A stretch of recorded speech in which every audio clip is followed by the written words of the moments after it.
Bienvenue encore une fois dans votre émission La Chair Rouge sur SOS Docteur TV. C'est un réel plaisir de vous retrouver toujours fidèle à cette émission.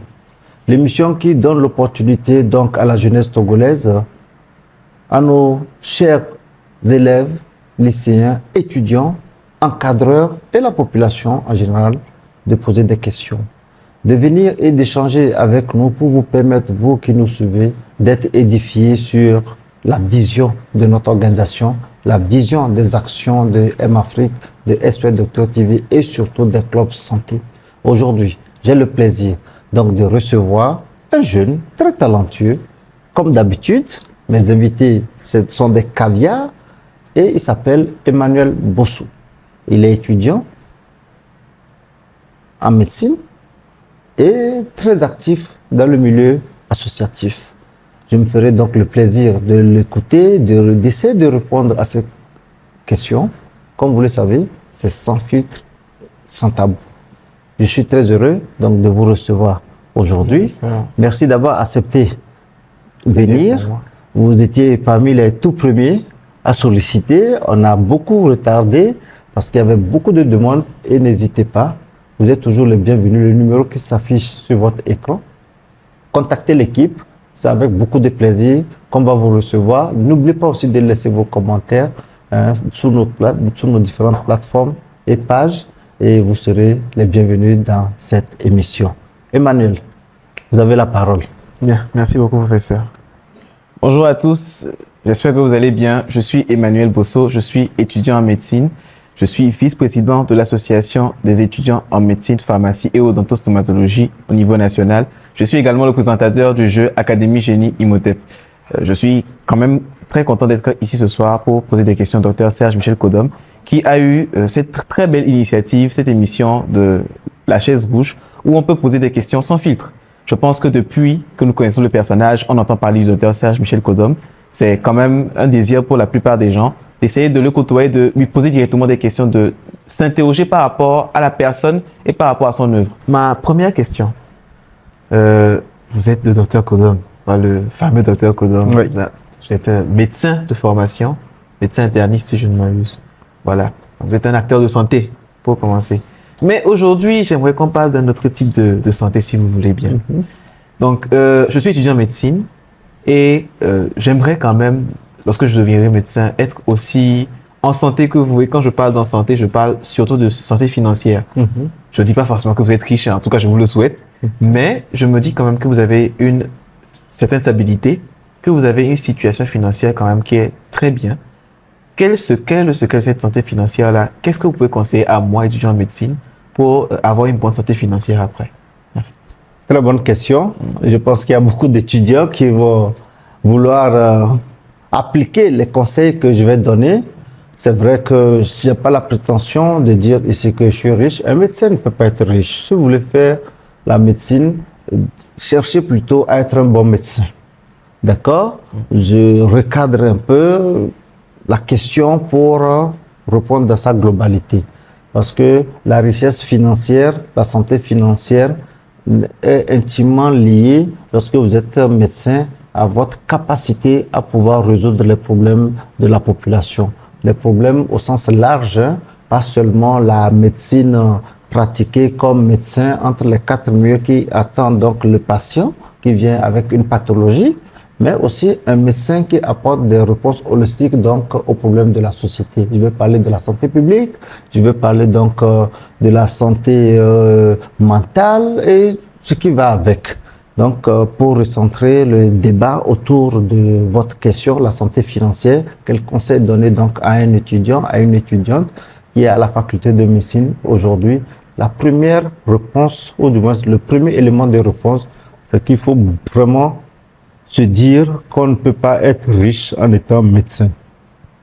Riche comme Dangote, riche comme, je sais pas, voilà, c'est pas, vous ne pouvez pas être riche, mais vous pouvez avoir les moyens de vous autosuffire, vivre décemment, mener des activités para-professionnelles qui demandent de l'argent. Vous comprenez un peu ce que je veux dire. Un médecin bien formé s'il est réputé, il soigne. Moi, j'ai des patients jusqu'en Côte d'Ivoire. Moi, je soigne des personnes qui sont beaucoup de patients d'un très bon niveau qui vivent hors du territoire togolais. Moi, je reçois des patients qui me disent, ah, écoutez, nous venons du Bénin voisin. On nous a dit qu'il faut venir voir Dr Kodom pour le mal dont on souffre. Si Dr Kodom n'arrive pas à vous donner satisfaction, ils peuvent aller chez un charlatan ou bien un guérisseur. Tout simplement parce que la spécialité aussi de la médecine interne, c'est aussi ça, c'est un peu la spécialité qui prend en charge les pathologies complexes. Donc la démarche diagnostique est rigoureuse et les maladies auto-immunes qui touchent plusieurs organes s'invitent donc dans la spécialité. Donc à un moment donné, le spécialiste d'organes se trouve confronté donc à un certain nombre de difficultés par rapport à plusieurs organes touchés en même temps. Donc vous voyez que ça nous met dans une posture et je donne juste un exemple. Lorsque vous allez à l'hôpital américain de Paris, la consultation en médecine interne est de 250 € versus les autres spécialités qui tournent autour de 150 €. Donc, il faut savoir choisir les spécialités. Mais je reviens et j'insiste là-dessus, vous ne pouvez pas être riche. Moi, je ne suis pas riche, mais je m'autosuffis. C'est vrai que c'est légèrement au-dessus de la vie normale, moyenne, de la vie moyenne d'un médecin togolais. Je peux dire que j'ai quand même un niveau un peu plus élevé, légèrement, pas beaucoup, pas trop. Parce qu'il y a certains médecins sur place ici, peut-être qui sont beaucoup plus réservés, mais qui peut-être gagnent plus que moi. Moi, je suis beaucoup plus ouvert à accompagner la jeunesse. Le peu que je gagne, je partage avec les gens et ça donne quelquefois à suffisance que vous êtes très riche, mais pour moi, c'est le sens du partage, la solidarité, l'accompagnement que j'ai peut-être beaucoup développé. Et ça aussi, c'est pas mauvais. La recherche ne peut pas être uniquement financière, mais c'est un état d'esprit. Et c'est ce qui nous amène souvent à faire des projets où, dès le départ, c'est l'humain. C'est celui qui, le bénéficiaire qu'on voit, qu'on identifie.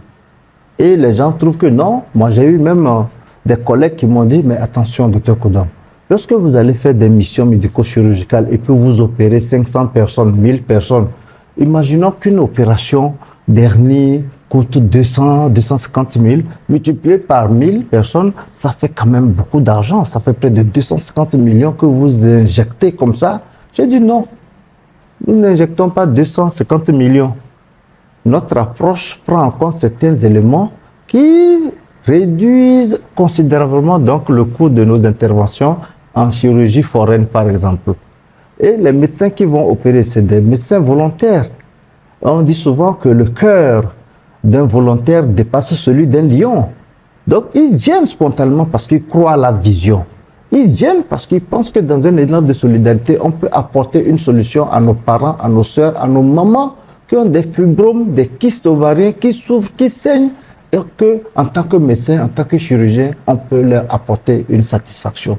Donc, c'est pour recadrer, pour dire, étudier en médecine, travailler avec dextérité, travailler en cherchant à être de bons médecins, travailler en rêvant d'inscrire votre nom dans les annales de la médecine, de la pratique médicale dans votre pays, au Togo. Nous, c'était ça. Et Dieu pourvoira, parce que le second élément, après avoir fait donc cette auto-méditation avec les éléments clairs, comme quoi un médecin ne peut pas être riche comme Dangote, il faut le dire, ne peut pas être riche comme un directeur de banque, ne peut pas être riche comme plusieurs métiers qui donnent la possibilité d'être riche, mais c'est qu'un médecin peut vraiment vivre décemment dans notre pays. Toutefois, il faut reconnaître que les salaires sont bas aussi et nous devons travailler pour que justement le médecin qui sort puisse avoir un salaire décent sur un poste. Aujourd'hui, on est obligé de faire 2, 3, 4, 5 activités pour arrondir les angles et quelquefois même faire une autre pratique médicale pour pouvoir avoir des ressources financières. Je condamne et j'inscris cela en faux pour ne pas dire que nous devons condamner ces genres de pratiques et en valorisant une bonne pratique médicale qui est rémunéré à la hauteur donc du nombre d'années d'études que ces étudiants que nous faisons sur les bancs à la faculté de médecine. 7 années, 8 années pour gagner 250 000, 350 000, je pense qu'il y a lieu de revoir cela. Toutefois, ces médecins ont d'autres aptitudes, ont d'autres outils, des clés pour ouvrir des portes. Et moi, je le dis, je soigne les malades qui sont au Togo, en Côte d'Ivoire, d'un très bon niveau, au Bénin, au Burkina, au Mali. Mais c'est vrai que ça ne court pas les rues, seulement c'est que la compétence y est. Aujourd'hui, les gens parlent et puis cherchent sur l'Internet, ils fouillent, ils vérifient, ils veulent savoir. Voilà. Donc, le premier conseil, c'est de travailler de façon à ce qu'on prenne conscience que la médecine ne vous permettra pas d'être hyper riche. Peut-être que vous pouvez être comme Dr Kodom, mais être plus que Dr Kodom, être riche comme Dangote, c'est impossible parce que moi-même, je n'aspire pas, je ne rêve pas être super riche comme Dangote. Le peu que j'ai me suffit et je pense que beaucoup de personnes gagnent comme moi, mais seulement c'est que j'ai développé d'autres aptitudes à pouvoir accompagner les jeunes qui sont dans le besoin et c'est ce qui donne cette situation d'être riche. Deuxième élément important, c'est que vous devez vous spécialiser dans des filières qui vous permettent aussi d'avoir une petite forme d'aisance, une forme d'aisance financière. Il y a des spécialités en médecine qui donnent des ressources financières capables de vous permettre de vivre décemment. Je ne vais pas les citer ici pour faire une fixation en écran, mais si vous voulez, je peux citer deux, trois. Le peuple réclame, ou bien voilà. Les étudiants réclament. Les étudiants réclament. Ouais, voilà, la radiologie, ça paie, la gynéco, ça donne. Oui, la gynéco. Parce que voilà, les femmes, elles sont beaucoup plus attentionnées à leur corps. Parce que les hommes sont prêts à accompagner leur épouse pour pouvoir avoir une bonne santé sexuelle. Et lorsque il faut faire des enfants, il faut que les femmes soient dans de bonnes conditions pour faire des enfants. Et donc, souvent, les époux sont prêts à donner de l'argent lorsque les femmes, leurs épouses, se plaignent de ces petits problèmes. La radiologie, aujourd'hui, les examens d'exploration prennent le dessus sur l'examen clinique. Lorsque vous arrivez, ben là, on demande un certain nombre d'analyses, un certain nombre d'examens complémentaires pour permettre à ce que, justement, le diagnostic soit précis, qu'on ne passe pas à côté. C'est la même chose en Europe. Et même encore ici, les gens prennent le temps d'examiner, d'écouter, d'utiliser le stéthoscope, de palper, de percuter, d'ausculter, et voilà. Troisième élément clé, c'est que nous devons mettre la santé du patient au premier plan. Parce que c'est de bouche à oreille, on ne fait pas de publicité. Et donc, lorsque vous voulez avoir de l'argent, avoir les moyens, c'est l'homme qui donne la richesse. Lorsque vous êtes compétent, je vous assure que c'est gratifiant. Et moi, j'ai eu la chance, j'ai eu des patients que j'ai soignés déjà en 7e année, 8e année de médecine qui sont là jusqu'à présent, qui m'ont ouvert énormément de portes, des recommandations et même des projets que nous pilotons. Ce sont ces patients, quelquefois, de façon généreuse, me donnent des opportunités pour avancer. Mais au départ, c'était leur santé qui me préoccupait. À force de les écouter, à force de les soigner, ils découvrent une autre dimension, cette dimension qui est en nous, en tant que professionnels de santé, en tant que médecins, cette flamme humanitaire qui est en nous, faisons en sorte qu'elle ne s'éteigne pas, pour que nous puissions, comme l'a dit notre maître, afin que la population, ou bien le malade, puisse nous gratifier et puisse nous élever. Voilà ce que je peux vous dire. Ok, merci beaucoup déjà pour ces éclaircissements. Je pense que c'est... On dirait que vous n'êtes pas satisfait. Ce n'est pas que je ne suis pas satisfait, je dirais plutôt que j'espère quand même que la condition du métier togolais va s'améliorer dans les prochaines années. Parce que comme vous l'avez dit, en termes de salaire, c'est pas vraiment ça. Surtout si on compare par rapport aux pays étrangers.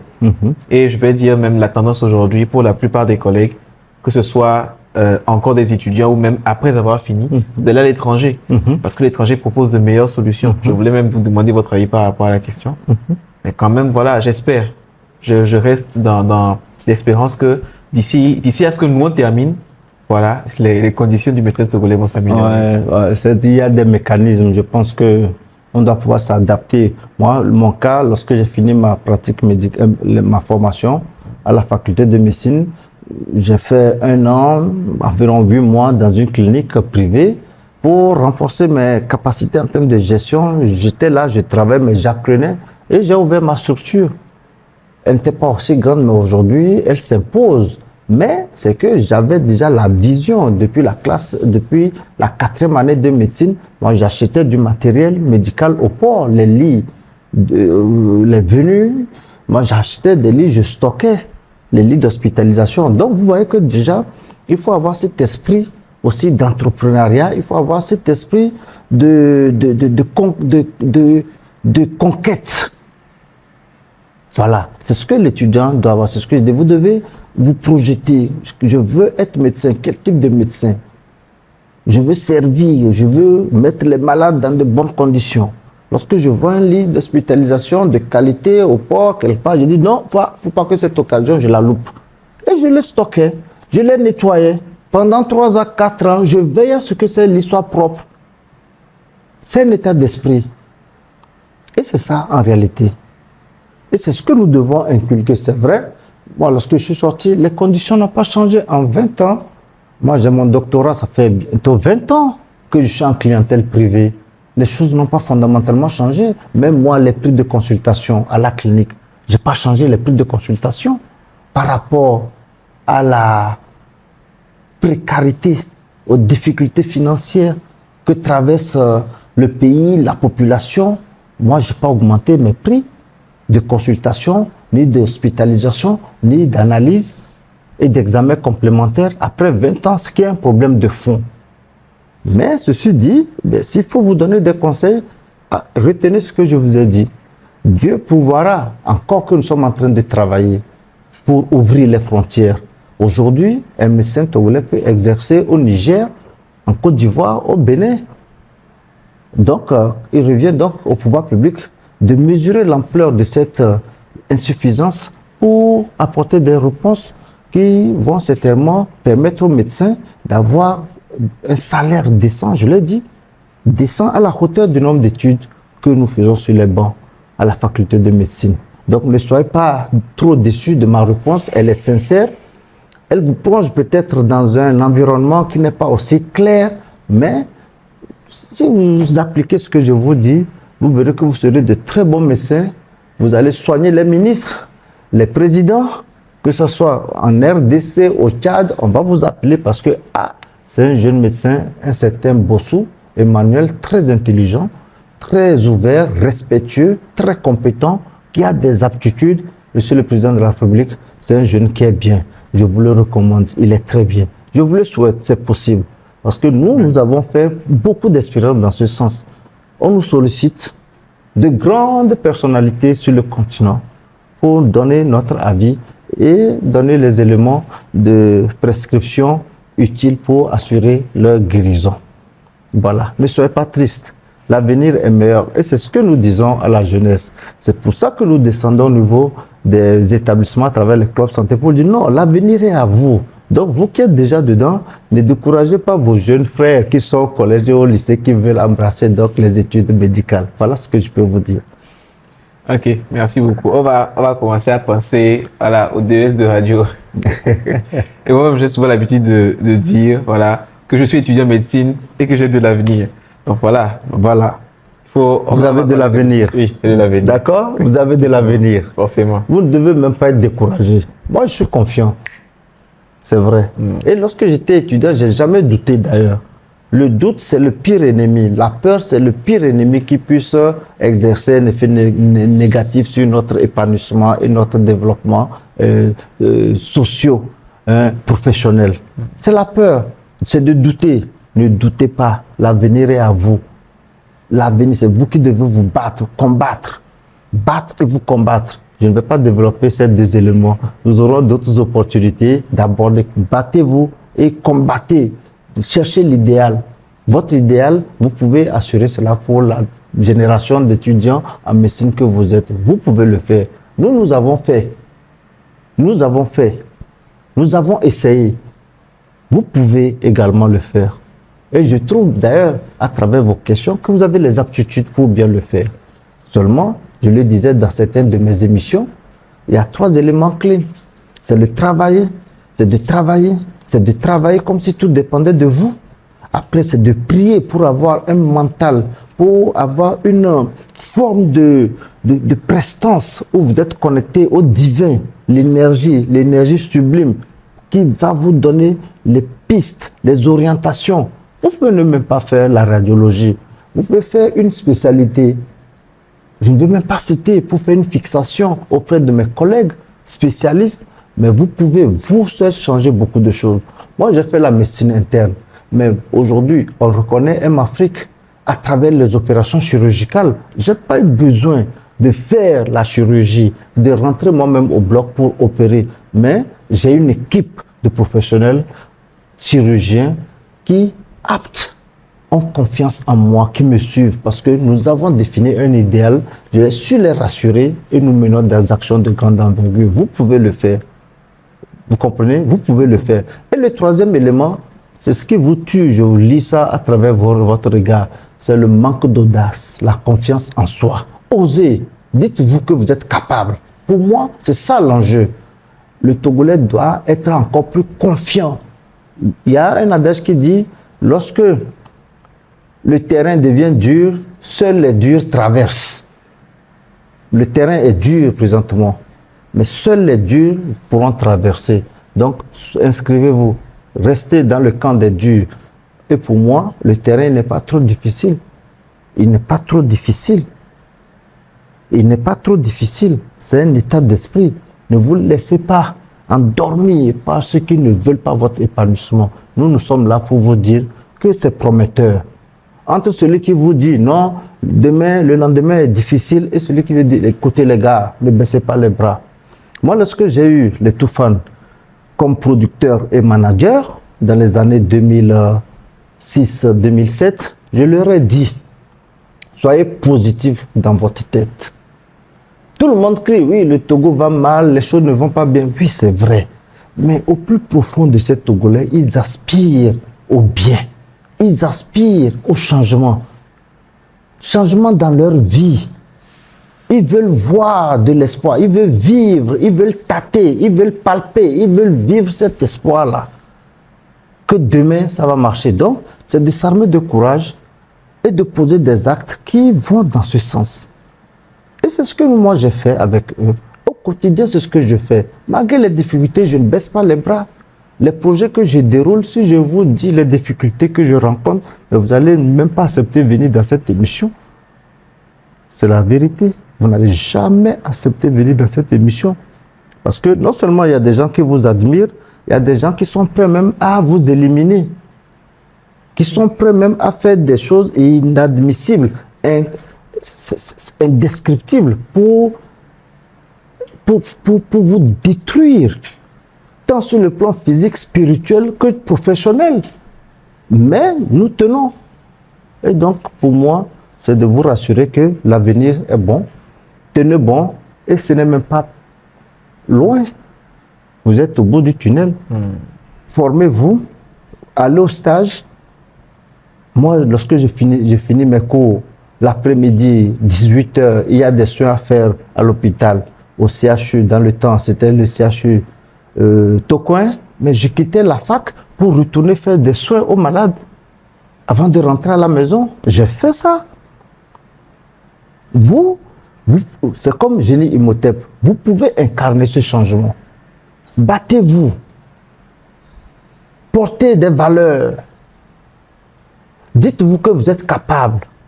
Vous pouvez changer les choses pour vous et pour les autres. C'est possible. N'ayez même pas peur. Moi, je n'ai pas peur.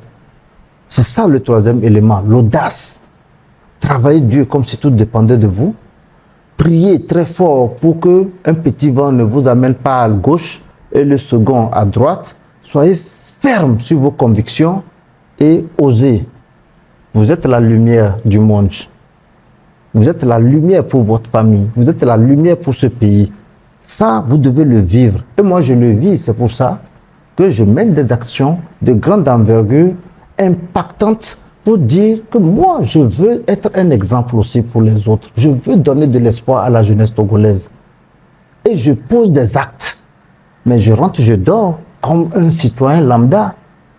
je n'ai pas autre chose, d'autres facultés que vous, sinon que des valeurs que je porte. Persévérer, se dire qu'on est capable d'apporter aussi un changement dans cette communauté, sur cette terre, vous avez les capacités. Réveillez seulement le Dieu qui est en vous, le génie qui est en vous. Mettez-le à l'œuvre, qu'il vous parle, qu'il vous dicte la conduite à tenir pour marquer des points, impacter les gens dans la société. Vous êtes sur le bon chemin, mon très cher Emmanuel. Ok, merci professeur. Je pense que quand même, je suis beaucoup plus convaincu maintenant. Et voilà, donc on ne peut donc que travailler comme si tout dépendait de nous et prier comme si tout dépendait de Dieu. Et absolument. Dans l'espoir donc que la suite soit quand même assez agréable. Avec l'audace. Voilà, je suis étudiant en médecine, j'ai de l'avenir. Bien. Une autre question. Vous avez tellement de, je vais dire, vous avez tellement de fonctions, vous avez tellement de titres aujourd'hui. Vous êtes le docteur Kodom, vous avez tellement fait pour ce pays. Vous avez quand même eu certaines places, je vais dire, de choix parmi, on va dire, l'élite du pays. Pourquoi ne pas vous engager? Voilà, je vais quand même le dire comme ça. Pourquoi ne pas prendre de poste, par exemple? Pourquoi ne pas vous engager en politique? Parce que bon, certains disent déjà, c'est les rumeurs qui circulent, que voilà, vous faites toutes vos actions, voilà, que vous faites partie d'un certain parti politique, d'un certain mouvement politique. Bon, je ne sais pas. Vous pouvez nous éclairer par rapport à cela. Mais pourquoi ne pas prendre un poste de responsabilité à l'État, pardon, à l'échelle nationale pour justement concrétiser vos actions? Ou est-ce que déjà, cette manière de procéder, vous-même, avec M-Afrique, avec SOS Docteur TV, est-ce que ça va déjà ou voilà, essayez de nous éclairer un peu par rapport à ça. Alors, très bonne question. Par rapport aux rumeurs, c'est vrai, nous-mêmes, on a certains retours dans ce sens. Ce qu'il faut retenir fondamentalement, c'est que ce sont des choix. Ce sont des choix. Moi, j'ai choisi être acteur de la société civile. Pour la petite compréhension du grand public, nos téléspectateurs, c'est que moi, je n'ai jamais occupé une fonction politique ou bien oui, administrative. Moi, je n'ai jamais été nommé. Jamais. Moi, je n'ai jamais émargé quelque part. Moi, je n'ai jamais eu de bonne décence de quelqu'un relevant de l'administration publique. J'ai jamais eu. Bien sûr. Mais ceci dit, lorsque vous œuvrez dans le cadre du développement social, nous avons des accords stratégiques avec les différents ministères. Déjà, les différentes autorisations, les agréments que nous obtenons, ce n'est pas le truchement du ministère de l'administration territoriale, ce n'est pas le truchement du ministère en tant qu'association, le truchement du ministère de la planification pour le statut ONG, où nous devons produire des rapports, et pas le truchement du ministère des Affaires étrangères par rapport à l'accord de siège. Ça, vous devez vous inscrire donc dans ces dispositions régaliennes qui vous permettent donc d'exercer sur le territoire national. Et ça se passe partout comme ça dans tous les pays. Maintenant, ce que les gens disent par rapport à ces engagements politiques, pour moi, nous ne sommes pas tous appelés à faire la politique ou bien à faire telle action. Les gens le voient, mais moi, je ne pense pas que j'ai ces aptitudes. Moi, lorsque je dis 1, c'est 1. Lorsque je dis A, c'est A. Lorsque je donne ma parole, lorsque je ne le fais pas, je ne dois pas bien. Mais je pense qu'en politique, ce ne sont pas des règles. Et c'est ici, je vais nommer même l'un de mes meilleurs patrons, professeur Agbetra, paix à son âme, qui m'a dit un jour dans son bureau, qui me prenait d'ailleurs comme son fils, qui m'a dit que lorsqu'il était en France, il y avait un professeur, un très éminent professeur de médecine, qui avait décidé de créer un parti politique dans lequel on dit que la vérité. Dans le parti politique, on dit que la vérité, qui n'a même pas eu 20 adhérents. Qui n'a pas eu 20 adhérents. C'est vrai, il me l'a dit, on a rigolé, pour dire simplement que chaque secteur d'activité a ses codes. Pour moi, je suis acteur de la société civile, j'aime ce que je fais, j'ai un leadership franc et prononcé, je le fais avec beaucoup de conviction et je ne peux que le faire en appuyant les efforts donc du gouvernement qui nous donne donc ces autorisations d'exercer. Moi, je n'ai pas opté être un activiste donc, de la politique. Je suis un acteur de la société civile qui œuvre pour le social, pour le bien des populations rurales, pour le bien des populations vulnérables, avec, c'est vrai, des convictions fortes Et c'est avec beaucoup de plaisir que nous appuyons les efforts du gouvernement et nous sommes très ouverts pour preuve. Ceux qui nous connaissent encore plus près savent que le docteur Kodom est très indépendant, très libre dans la tête et qui ne saurait vraiment s'adonner donc à certaines considérations qui frisent donc de la manipulation. Moi, on ne peut pas me manipuler. En tout cas, nul n'est incorruptible. Il faut savoir placer le prix. Mais pour le moment, il n'y a pas encore un prix conséquent pour m'embarquer donc dans une aventure qui compromettrait donc mon élan envers les initiatives que j'entreprends et je réalise. D'accord, merci beaucoup. Oui, c'est très satisfaisant comme réponse. Et oui, je pense qu'aujourd'hui, déjà, c'est beaucoup plus clair dans l'esprit de beaucoup de personnes. Je l'espère. Parce que moi-même, autour de moi, Ouais. avec certains collègues, parfois, on discute, voilà, lorsque l'Académie Génie n'était pas commencé, par exemple, surtout dans ce contexte de crise où il y a beaucoup de choses.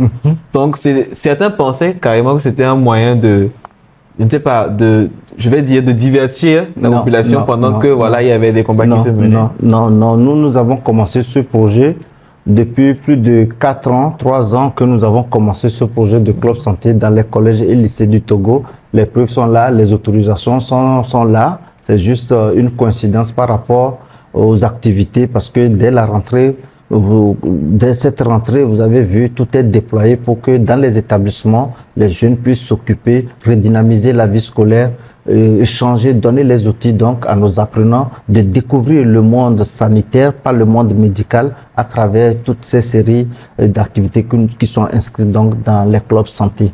D'accord, ok, merci beaucoup. Du coup, on a parlé justement des écoles, donc collégiens et lycéens. Mais et nous étudiants, qu'est-ce qu'il y a pour nous? Ce qui est réservé aux étudiants est encore plus grand parce que nous avons déjà certains bacheliers. Nous avons au moins, je peux dire, plus de 100, 200 bacheliers qui étaient donc déjà actifs, un peu actifs parce que nous avons commencé en avril le lancement officiel des activités des clubs santé. Je parle bien avril 2025. Donc, il y a des étudiants qui étaient dans les clubs, qui ont eu le bac, ils vont continuer à l'université. Certainement que certains vont venir à la faculté de médecine, d'autres peut-être non. Mais nous allons veiller à ce que dans les universités, nous avons déjà 2 clubs santé à l'université de Lomé et à l'université de Kara. Depuis déjà 4 ans, nous avons commencé par les universités d'abord.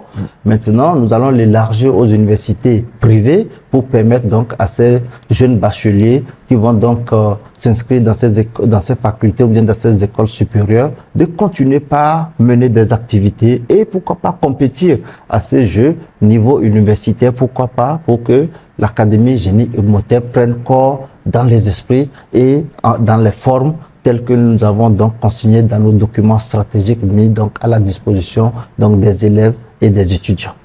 Très bien, très bien, très bien.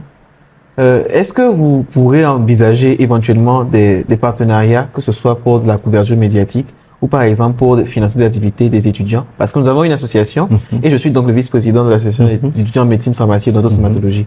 Est-ce que vous pouvez envisager des partenariats? On a toujours accompagné les étudiants, on a toujours soutenu à travers les couvertures. Je ne pense pas que les étudiants facultaires ont une fois payé, au moins 3-4 couvertures ont été déjà faites. Pour nous, c'est une manière de vous dire que cette télé vous appartient. Lorsque nous avons créé cette chaîne thématique santé, première sur l'échiquier médiatique togolais, voire africain, c'est pour dire que cette chaîne doit être soutenue par des professionnels de santé. Et nous voyons déjà les étudiants en médecine comme la pépinière, ou du moins ce n'est même pas la pépinière parce que vous avez votre plan. Il y a des émissions de jeunes, venez animer ces émissions, relever le niveau des débats pour permettre la bonne compréhension de la population, pour la sensibiliser en tant qu'acteur de la santé, en tant qu'acteur de développement, en tant qu'acteur social qui veut œuvrer pour le bien donc de la population. Vous êtes toujours les bienvenus. Et si vous voulez que je sois encore plus factuel, plus précis, nous sommes prêts à tout type de partenariat. Nous pouvons le signer officiellement, médiatiser pour que la population sache que SOS Docteur TV est la télé des jeunes, est la télé des étudiants de la faculté de médecine, de pharmacie et de odontostomatologie de Lomé et de Kara. Très bien. Voilà, là je suis ravi. Merci beaucoup. Donc, chers collègues étudiants en médecine, venez dans les clubs santé, on va payer nos stages, d'accord? On va rémunérer nos stages. Ok, docteur, encore une ou deux questions et puis je vous libère. Hein. Oui. J'ai déjà pris assez de votre temps, vous êtes très occupé. Je vais en venir à un point quand même qui est d'ordre beaucoup plus général, mais qui concerne quand même la santé. Je veux parler déjà de la santé sexuelle. C'est quelque chose qu'on met quand même en avant aujourd'hui, la santé sexuelle. On en parle, on sensibilise.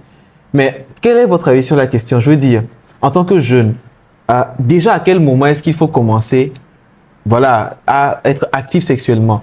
Quelles sont les mesures d'hygiène à prendre? Voilà, comment est-ce que vous pouvez nous instruire légèrement sur ça? Et si vous pouvez nous donner de petites anecdotes sur votre propre parcours, si c'est possible, hein. Voilà, pour également nous inspirer sur ce plan-là. Je pense que ce serait bien, surtout pour nous qui n'avons pas encore commencé et qui sommes en route, peut-être qui allons commencer bientôt. Par la grâce de Dieu, nous allons nous marier. Voilà, donc si vous pouviez nous donner quelques éléments de réponse sur ce sujet-là. Vous avez utilisé 3 éléments. Le mariage, commencer et vie sexuelle. Vie sexuelle, c'est la vie sexuelle. Et la vie sexuelle commence au bas âge. C'est le sexe, quoi. La vie sexuelle, vous devez le nettoyer. Vous devez pas peut-être le toucher avec un autre sexe opposé, mais c'est votre vie sexuelle. Vous devez veiller à ce que, s'il y a un petit bobo, vous signalez à votre maman que voilà, j'ai un petit saignement, maman, je comprends pas. Vous avez un petit bouton sur votre sexe, vous devez signaler. Donc, la vie sexuelle, ce n'est pas forcément l'accouplement. Maintenant, vous avez parlé de commencer. Commencer quoi? Les rapports Les sexuels. rapports sexuels, voilà. Soyez précis, donc les rapports sexuels. Exactement. Et le 3e élément que j'ai noté, c'est le mariage. Parce que vous pouvez avoir des rapports sexuels en dehors du mariage. Donc, si on se comprend sur ces 3 niveaux, je pense que je peux donner des éléments de réponse qui vont donc satisfaire non seulement vous, aussi à nos téléspectateurs qui nous suivent. D'accord? Par rapport à la vie sexuelle, je pense que ce qu'il faut faire d'emblée, c'est de donner les conseils. Donner les conseils, nous avons d'ailleurs même sur la chaîne une émission sans tabou qui parle un peu de la sexualité. Mais nous l'avons limité au-delà de 18 ans.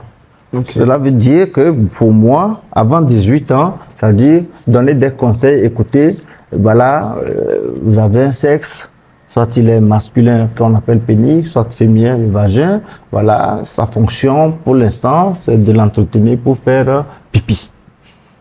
Voilà. Il est là pour faire le pipi. D'accord, pour faire pipi. Pour faire pipi. Maintenant, lorsque les caractères sexuels secondaires se présenteront, c'est-à-dire les poils, tout ça, attention, il faut leur dire que cette modification veut dire quelque chose. Cette modification veut dire que non, que vos organes là deviennent matures et que ces signes à travers les poils montrent à suffisance que il y a des choses que si vous faites, vous pouvez tomber enceinte et avoir un bébé. Alors qu'à votre âge, n'ayant pas les moyens, qui va s'occuper de ce bébé? Donc, faites attention. Vous avez des poils, certes, ça veut dire que vos organes deviennent matures, peut produire, donc, peut donner des ovules mûrs, des spermatozoïdes qui peuvent féconder et donner un bébé. Mais est-ce que vous êtes capable d'être papa et d'assumer? C'est nous qui vous donnons de l'argent. Vous êtes sûr que vous pouvez trouver de l'argent à cet âge-là pour s'occuper de votre bébé? De toutes les façons, celui qui utilise, donc, qui voit ses poils et qui veut les utiliser, c'est assez risqué, péril de se retrouver dehors avec ce bébé parce que nous ne sommes pas en mesure, nous, en tant que parents, de supporter une charge supplémentaire compte tenu du contexte socio-économique difficile. Maintenant, à partir de 18 ans, comme nous l'inscrivons donc sur nos supports de télé pour dire, on parle de sexe ici, mais c'est sans tabou. 18 ans, c'est que les parents doivent permettre aux enfants donc de comprendre ce que c'est que la sexualité au sens vrai, de pouvoir utiliser les organes. Parce que à 18 ans, on est majeur selon la loi. Voilà, la loi, 18 ans, un enfant qui décide donc d'avoir un bébé, la loi l'autorise à être responsable et à quitter la maison. Mais à 12 ans, vous avez vos premières règles. À 15 ans, lorsque vous sortez, vous êtes mineur. Donc ça revient, ça incombe aux parents donc d'assurer votre protection. Donc pour moi, les parents ont les arguments de parler à leurs enfants. Pas de l'utilisation pas d'utilisation de sexe parce que nous ne sommes pas en mesure de vous protéger en cas de problème. Maintenant, pas de 18 ans, lorsque vous utilisez un problème, vous sortez. Parce que la loi nous permet de ne plus vous regarder. Donc, réfléchissez. Et les conséquences en lien avec les rapports sexuels précoces chez les filles, c'est le cancer du col de l'utérus aujourd'hui. C'est documenté. C'est documenté. Parce que c'est vrai, vous avez les caractères sexuels secondaires, je vais nommer ici les poils, les règles, mais les organes ne sont pas totalement matures, mûrs, pour pouvoir donc supporter certains traumatismes. Donc, vous tombez sur un monsieur qui a un pénis qui est peut-être trop développé. Il peut vous causer des dégâts, des lésions au niveau du col qui peuvent vous conduire donc à des lésions pré-cancéreuses, donc traumatiques, qui pourront à terme vous donner des complications telles que les cancers du col de l'utérus. Donc, ça, c'est documenté aujourd'hui. Et il faut avoir le courage de dire de façon aisée ces genres de conseils donc à nos enfants. Et pour moi, à partir de 21 ans, là, vous voyez que vous avez fini vos études, vous avez votre licence en poche, vous faites un stage, vous rencontrez un charmant garçon qui vous respecte énormément, qui a de l'avenir, qui, comme vous d'ailleurs, qui a de l'avenir, mais commencez par cheminer. Et cheminer, ce n'est pas commencer par coucher en même temps. Donc, c'est de cheminer, d'apprendre à mieux vous connaître, à voir si, est-ce qu'il y a cette complémentarité, cet attachement profond, et aller prier ensemble, aller au-delà du physique, voir si vous avez les mêmes convictions. Est-ce que vous pouvez vous projeter sur le court, le moyen et le long terme? Et si tout est bon, je pense que vous avez vraiment la possibilité en tant qu'étudiant de vous marier. Et ceci dit, mon propre exemple, c'est que moi, je me suis marié avant de faire ma soutenance en médecine. Oui. Oui, je me suis marié. Une semaine après, j'ai fait ma soutenance en médecine. Donc, je suis l'exemple vivant qu'on peut se marier avant de terminer leurs études. C'est très bien. Merci. Très bien. Merci. Ok. On espère avoir aussi les mêmes faveurs, on va dire. Ouais. Mais bon, pour finir, c'est vraiment la toute dernière question parce que je suis sûr que j'ai pris beaucoup de temps, juste 2 minutes. Comment avez-vous fait pour savoir que votre femme, c'était la femme idéale? Comment faire pour choisir le partenaire idéal? Comment faire? Moi, lorsque j'ai rencontré ma femme, tout de suite, j'ai su que c'était elle. C'est vrai. Comment? Parce que, comme je dis, tout se passe beaucoup dans ma tête. Pour moi, c'est toujours demander à Dieu quel est le profil, qu'est-ce que vous voulez pour votre vie. Si vous réveillez le génie qui est en vous, il vous dessine le profil de la femme qui irait avec vous. Donc, c'est de chercher, d'observer, d'écouter, d'être attentionné. Là, je suis même tenté de vous poser la question, même si ce n'est pas dans cette émission, c'est vous qui posez la question. Moi, je suis tenté, quel est le profil de femme que vous désirez avoir?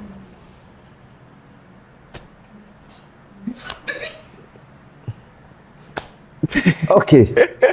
Moi, je vais reprendre votre geste. Oui, effectivement. C'était une blague, bien évidemment. Non. Dans cette émission, c'est la vérité. Mais, ceci dit, ce n'est pas mauvais. Mais ajoutez ça. Parce qu'à un moment donné, ça devient comme ça. Et ça devient comme ça. C'est-à-dire, les fesses peuvent s'affaisser, les seins peuvent tomber, mais le cerveau, la tête reste souvent intact. La compréhension, la complicité, le respect. C'est ça qu'il faut chercher. Aujourd'hui, Dieu merci, il y a des mouches qu'elles mettent d'ailleurs pour gonfler. À défaut d'aller faire la chirurgie, que je n'encourage pas d'ailleurs, mettez la mouche pour que, la rondeur sorte. Et le soir, descendez, déposez. Et voilà. Vous avez raison. Voilà. Mais le conseil, c'est que vous devez avoir le profil de votre femme dans la tête. Moi, lorsque je l'ai vue, j'ai su que c'est elle. Je n'irai pas peut-être, Dieu fera qu'on aura peut-être d'autres émissions. Laissez de vos commentaires. Si vous voulez que je vous dise, laissez les commentaires. Je veux voir. Et si je lis, je peux vous expliquer comment ça s'est passé. C'est sans tabou. Mais déjà, retenez que définissez le profil de femme que vous rêvez. Et pareil pour les femmes. Définissez-le. Vous connaissez votre personnalité. Je l'ai dit, à 17 ans, 18 ans, vous devez savoir ce que vous voulez faire de votre vie. Faire de votre vie, en tant qu'homme, vous devez chercher dans votre tête aussi, prier Dieu de vous décrire le profil de la femme qui devrait vous aider pour réaliser vos rêves, réaliser votre vie d'époux, votre vie de couple. Parce qu'il y a deux nuances. Vie d'époux est différente de vie de couple. Voilà. Vous pouvez être en couple, mais ne pas être marié, ne pas avoir des enfants. Un époux, c'est quelqu'un qui décide d'aller faire toutes les formalités et d'assumer devant la famille de sa partenaire. Et ça engage deux grandes familles. Et donc, lorsqu'on est époux marié, c'est beaucoup de responsabilités. Et ça, vous devez demander, Seigneur, je veux rentrer dans une famille qui m'offre certaines facilités, des parents compréhensifs. Il faut le demander, il faut le décrire et vous verrez que ça se présentera. Voilà. Ok. Merci beaucoup, donc, professeur. Voilà, vous avez raison. Hein. Une femme quand même qui sera compréhensive, qui sera quand même assez intelligente pour vous aider, surtout voilà, pour que les enfants puissent avoir le minimum. C'est vrai. Pour qu'ils puissent bien se développer. Vous avez raison. Ça dépasse largement les femmes. Je blaguais, hein, vous en faites pas. Moi-même, je cherche une femme qui est plus intelligente que moi. C'est vrai. Ok, professeur, je pense quand même que on va s'arrêter là. Hein. C'est vrai. Aujourd'hui. Non, c'est avec beaucoup de plaisir. Donc, toujours le même plaisir de vous recevoir dans cette émission. Ok, donc merci beaucoup. Et voilà, merci surtout de nous recevoir. Déjà, pour l'idée de l'émission, c'est une très belle idée. Je pense quand même que pour beaucoup qui vous caricaturent d'une certaine manière, c'est l'occasion de déconstruire ces caricatures-là pour voir un peu qui se cache derrière la personnalité Dr Kodom. Et donc voilà, c'était un plaisir d'être avec vous aujourd'hui. J'espère quand même qu'on se reverra très bientôt. Peut-être sur ce plateau, voilà, ou même dans les échanges avec Académie Génie Imhotep. Les jeunes sont toujours les bienvenus. La porte de SOS Docteur TV, des clubs santé, vous sont grandement ouvertes et c'est toujours le même plaisir donc de vous recevoir dans cette émission, la chaise rouge. Vous êtes confortablement assis. Merci de nous recevoir chez vous. Merci et fidèles téléspectateurs et téléspectatrices, merci de la confiance et surtout soyez connectés, scotchés et le rendez-vous est pris pour la semaine prochaine. Merci, au revoir.